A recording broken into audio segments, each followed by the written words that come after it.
So today I'm going to show you guys how to change the battery in your VW flip key fob. Now for this I've got myself a Maxell lithium battery, which is a 3-volt battery. So let's get started.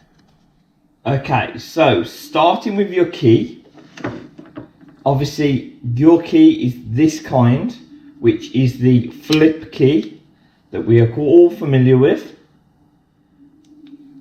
First thing you need to do is, if you get a small flat blade screwdriver, you will see there's a gap inside where the key opens. If you open that up, you will see there is a gap inside there.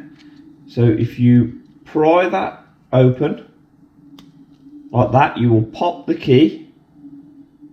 See how that is open now?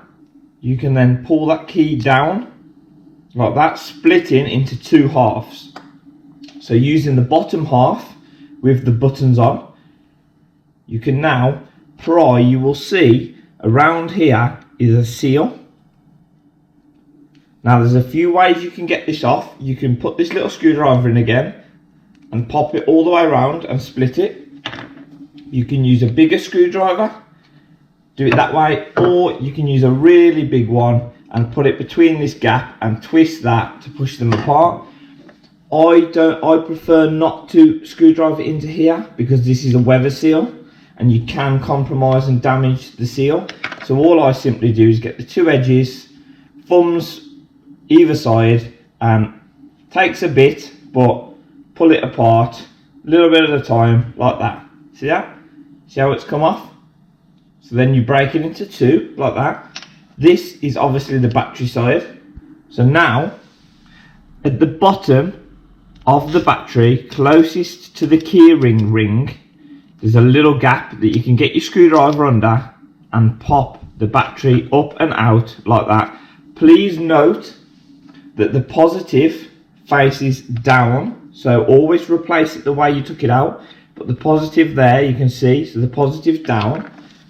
So getting your new battery, obviously take it out, replace the way you put it in. So put it into the corner first, push it down, positive down, that is in, making sure it's secure. Clean, rebuild the key, just a complete reverse process of when you stripped it. Make sure you go round, guys, and make sure you look at all the seal, make sure it's all closed and it's all tight. Then get the top, put it in, you'll hear a click. That now is very strong, you can't pull it apart. This key is now back together, so check the function of that, check the strength, check the gaps, and then last of all, go and actually physically check it opening and closing your doors on your vehicle. And that is done. So that's the end of this one. I hope it's helped you to do your own. As always, guys, this series is for you, and this video was requested by a few people. So if you've got anything that you want doing or you may need a bit of help with, let me know. Drop a comment in the comments box below and I'll do my best to try and make a video or help and advise you through that task or through that job. Yet again, thanks for watching, and I'll see you in the next one.